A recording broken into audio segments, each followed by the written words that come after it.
अहिल्यानगरमधील सावेडी गाव येथे जगद्गुरू संत तुकाराम महाराज बीज निमित्त अखंड हरिनाम सप्ताह आणि गाथा पारायण सोहळ्यामध्ये हरिभक्त परायण कविराज महाराज झावरे यांचं कीर्तन संपन्न झालंय। आपली भूमी ही संतांच्या पदस्पर्शानं पावन झाली असून आपण पवित्र मातीत जन्माला आलोय, हे भाग्य आपल्याला लाभलंय। आपण भगवंतांची निस्वार्थ भक्ती केली तर भगवंत आपल्यावर कुठलंही संकट येऊन देत नाही। तसेच भगवंताची भक्ती केल्यानंतर त्याचं भगवंतावर ऋण होते आणि भगवंत आपला अनेक कुळाचा उद्धार करतो। भजन प्रेमानं आणि भावानं करावं, ते नक्कीच देवापर्यंत जात असतं। देव आपल्याला का मिळत नाही? कारण आपण स्वार्थी झालोय।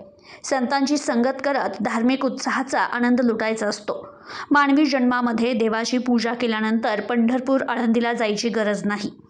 जीवनात आपण कोणावर प्रेम नाही केलं तरी चालेल, पण आईवडिलांवर प्रेम करा, त्यांच्या एवढं या जगात मोठं कोणीच नाही, असं प्रतिपादन हरिभक्त परायण कविराज महाराज झावरे यांनी केलंय।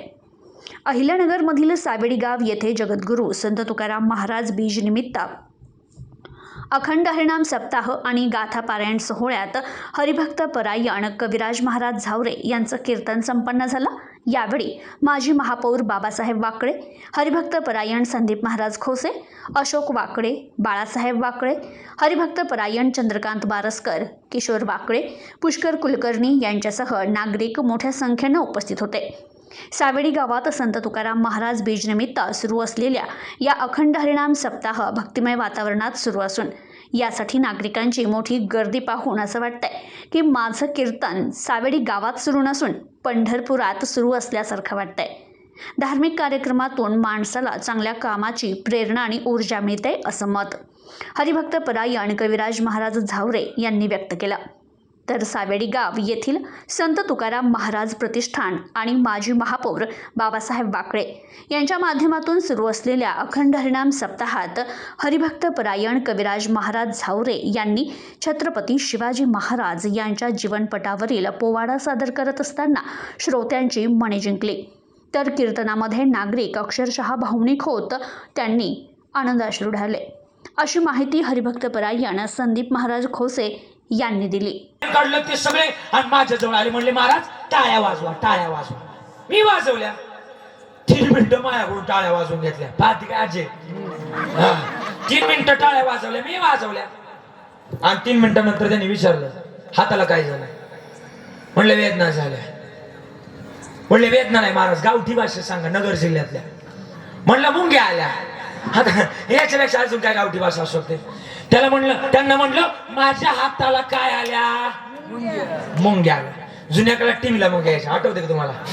ब्लॅक अँड व्हाईटला मुंग्या आल्या का वर एक जायचा अँटीना हलवायला, ए आली का रे तोडायचा नाही, अजून थोड्या मुंग्या हलव।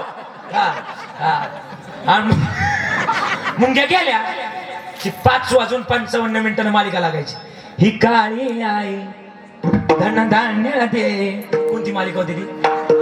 आमची माती ना आमची माणसं। आता ती मालिकाच बंद झाली विठ्ठल बाबा। का? आता आमचीच माणसं आम्हालाच मातीत घालतात, त्याच्यामुळे मालिकाच बंद झाली। जुन्या काळात होती मालिका। आणि ना माझ्या हाताला मुंग्या आल्या। म्हणलं मुंग्या आल्या, ते म्हणले महाराज त्याच तर गणित सांगायचं। या दोन्ही हातांमध्ये हजारो नाड्या, आपण त्याला गावठी भाषेत शिरा म्हणतो, शिरा। एकदा तुम्ही वाजवता जोरात जोरात वाजवता म्हणजे तुम्हाला एक्सपिरियन्स करेल। वाजवा ना, जोरात वाजवा, जोरात जोरात जोरात जोरात, जेवढी जोरात वाजवता वाजवा। टाळी वाजवा की वाजवतो बस। काय झालं? म्हणजे हा भ्रम खोटा आहे की मुंग्या, ऐका ना, हा भ्रम खोटा आहे। मुंग्या 90 रुपयांनीच येतात। काय कळालं तुम्हाला? अजूनही ऐका, आता कळालं असेल। मुंग्या आल्या, मी सांगितलं त्यांना मुंग्या आल्या। ते म्हणले महाराज या दोन्ही हातांमध्ये हजारो नाड्या आहेत आणि हात एकमेकावर जेव्हा आदळतात ना, देवानं दोन्ही हातातल्या नाड्यांकडे एक कार्य दिलंय, काम दिलंय की जो कोणी माझ्या भजनामध्ये विठ्ठल नामामध्ये टाळी वाजवल त्याच्या शरीरातलं रक्त शुद्ध कर. आणि ज्या माणसानं ऐका ना ज्या माणसानं विठ्ठल नामामध्ये टाळी वाजवली त्याचं रक्त शुद्ध होतं. आणि त्याचं रक्त शुद्ध झालं का त्या माणसाला जिंदगीत कधीच हृदयविकाराचा रोग होत नाही. विठ्ठल नामामध्ये टाळी वाजवली.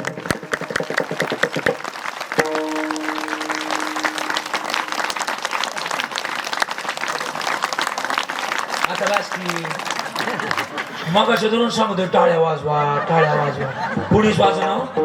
आता फायदे सांगितलं कसे तुटू तुटू पडा द्या हसते रे भाऊ आई रे बे मान दुनिया. आणि मग बरं का तेवढ्यात ना त्यांनी मला ती फायदा सांगितला आणि तिथे ना पेशंट आलं त्यांच्या तिथं कॅबिन मध्ये. डॉक्टर साहेब 3 महिने झाले माझ्या लग्नाला. माझ्या नाही त्याच्या 3 महिने झाले माझ्या लग्नाला पण 3 दिवसापासून माझ्या बायकोला काय ऐकायला येईना. डॉक्टर म्हणले कॅपिटल तुमचं रूल असा आहे काना स्टेटोस्कोपी घालतात आणि स्टेटोस्कोपीच्या माध्यमातून सांगता येऊ शकतं की तुझ्या बायकोला डोकेदुखी असेल, ताप असेल, ब्लड प्रेशर असेल, शुगर लेवल असेल, या गोष्टी तर सांगता येऊ शकतात. पण आता तुझी बायको घरी दवाखान्यात मला कसं सांगता येईल की तुझ्या बायकोला किती फुटानं ऐकायला येतंय आणि किती फुटानं येत नाही.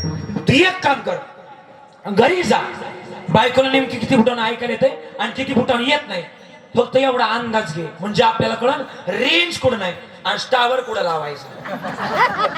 नाही कळलं अजून पण तेवढं लक्षात येईल. ते घरी गेलं आणि घरी गेल्यानंतर बायकोला 50 फुटानं हाक मारली. अगं ऐकलं का? बस एवढंच थोडंच पाहिजे होतं. अगं ऐकलं का?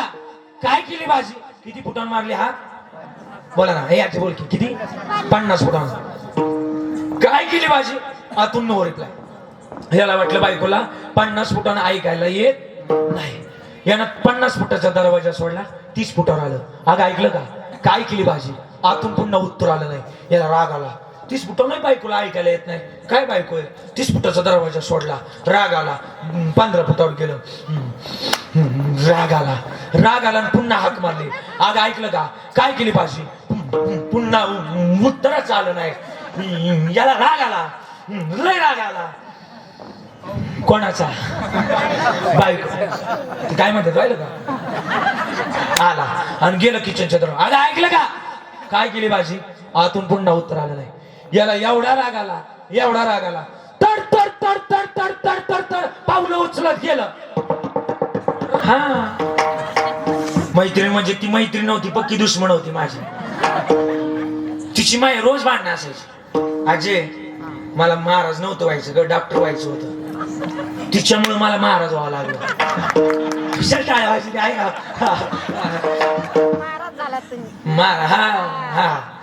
आणि मग ना कसं झालं सांगतोच थोडीच पार्श्वभूमी सांगतो. काय ना आहे माझ्याकडे 5-10 मिनिटं वेळ सांगतोच. ती ना 4थी पर्यंत वर्गाची मॉनिटर होती. आणि आम्ही दोघं पहिल्याच बेंचला बसायला हुशार होतो. 1ली पर्यंत 4थी पर्यंत 4थी पर्यंत लय हुशार होतो. रोज गाड्या आल्या का गावात रोज गाडीची हेडलाईट फुटलेलीच असायची. बरं गाडीची हेडलाईट फुटली का दुसरं कोणचंच नाव नव्हतं पठ्ठ्याचं. या पठ्ठ्याचं नाव होतं यादीला पहिलंच. आणि 4थी पर्यंत लय रोज मार खायचो. यादीला पहिलंच नाव माझं. कोणत्या? नाव टिपल्याच्या यादीला पहिलंच माझं नाव. 4थी पर्यंत अक्षरशः मार खाल्ला वैतागलो. घरच्यांना म्हणलं मला इथं राहायचंच नाही. मला ना राहायचंच नाही इथं. मला निघून गेला आळंदीला. गेलो आळंदीला तिच्या काचानो गेलो आळंदीला निघून. आळंदीला गेलो ग्रॅज्युएशन तिकडच झालं कम्प्लीट. तिकडे ग्रॅज्युएशन कम्प्लीट झालं पण तिकडून इकडे येऊस तर तिचं लग्न झालं हो. आणि या बायकोनं त्या दिवशी तिला जिथं दिलं का तिथंच माझं कीर्तन होत. पण तिने काय मला लवकर ओळखलंच नाही. 4थी पर्यंत काय दाढी बिडी नव्हती. आता तिने मला ओळखलंच नाही. पण ते आपल्याकडे महाराजांचे आभार मानायची प्रथा आहे ना. आभार मानले आणि परत एकानं त्या पण भिवंडीत असे आभार मानले. कशी मानले माहिती सर? आजचे कीर्तनकार माझं नाव घेतलं. यांनी जाम भारी कीर्तन केलं जाम. त्याबद्दल त्यांना पुण्य स्मरणाचं कीर्तन होतं ना तो काय म्हणला माहिती का? त्याबद्दल त्यांना भावपूर्ण अरे म्हणलं चुकू दे रे भाऊ, 5 वर्षाच्या तारखा घेतल्यात अजून पुढं. आणि मग ती आता काय करू, त्या आभार मानले, त्या आभारात माझे नाव पुढं आलं. तिला कळालं आणि अख्ख्या गावात तिनं लहानपणी मला भावड्या म्हणायचे. आता महाराज म्हणते. तिला कळालं, अख्ख्या माणसात माग होती गेट पाशी.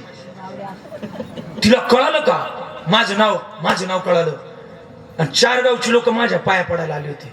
सगळ्या माणसातून ती माझ्या जवळ पळत आली. सगळ्या माणसांना बाजूला केलं. माणसं माझ्या पाया पडत होती. सगळ्या माणसांना बाजूला केलं आणि माझ्या जवळ आली. मला म्हणती, बावड्या तू कधी कीर्तन कर झाला.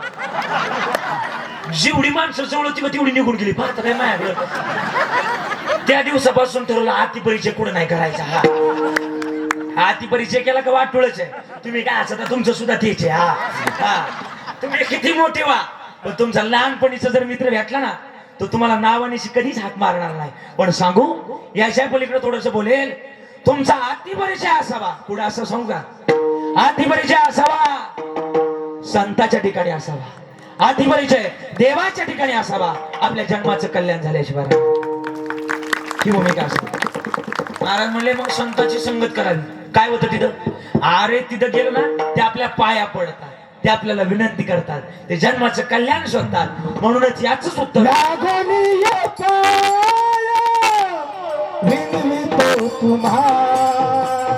रामकृष्ण हरी. मी हरिभक्त परायण कविराज महाराज झावरे. आज सावेडी या ठिकाणी कीर्तन संपन्न झालं. या दरम्यान आज माझ्याकडून 4थ्या दिवसाची कीर्तनरूपी सेवा पार पडली.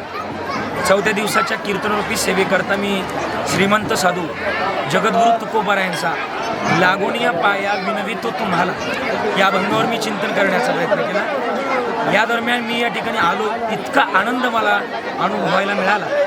आदरणीय श्री महापौर साहेब बाबासाहेबजी वाकळे पाटील यांचं गोड आसन नियोजन आणि या सप्ताहाचे मार्गदर्शक आदरणीय शिंदे महाराज आणि आदरणीय खोशे महाराज गोड आसन नियोजन या ठिकाणी केलं. आणि इतके भारावून गेलो की अक्षरशः 2.5 तास कीर्तन चाललं, पण कीर्तन संपावं वाटत नव्हतं. एवढा गोड आसन नियोजनाचा भाग या ठिकाणी नगर जिल्ह्यातला हा सावेडी भाग या ठिकाणी पाहायला मिळाला. अगदी दुमदुमली पंढरी हे वाक्य जर लावायचं असेल तर या सावेडी गावात येऊन मला पाहायला मिळालं. अगदी गोड असा सप्ताह या ठिकाणी सुरू आहे. 26व्या वर्षातली 4थ्या दिवसाची सेवा माझ्या वाट्याला आली. आजचाच सेवा खरं तर पांडुरंगाच्या चरणाजवळ या सर्वांच्या माध्यमातून व्हावी ही पांडुरंगाच्या चरणाजवळ प्रार्थना करतो. रामकृष्ण हरी. अखंड हरिनाम सप्ताह श्री क्षेत्र सावेडी येथे अतिशय भव्य आणि दिव्य स्वरूपात आज 4थ्या दिवसाची कीर्तनरूपी सेवा पार पडली. त्यात आदरणीय कविराज महाराजांनी लागोनिया पाया विनवितो तुम्हाला हा जगद्गुरु तुकोबारायांचा अतिशय सुंदर असा विनम्र प्रकरणातला अभंग निवडला होता. अतिशय सुंदर सेवा केली.